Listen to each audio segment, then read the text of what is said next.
So here we are, day one, TT 2025.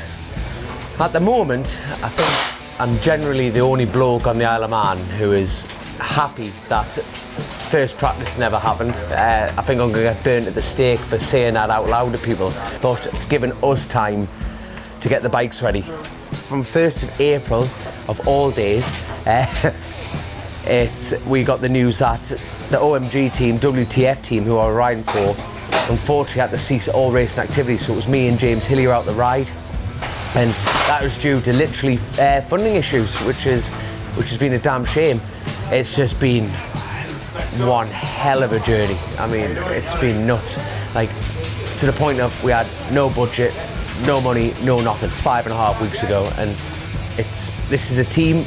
As you can see, it's filled with volunteers. You know, no one's getting paid here. This is a privateer team, but we are performing at a professional level. Me and Andy are working on the super sport bike that's got 2 races in the Monster Energy race. And unfortunately, I decided to chuck me and the bike down Crane of Curves at Donington BSB, which was last week, Andy? Last weekend.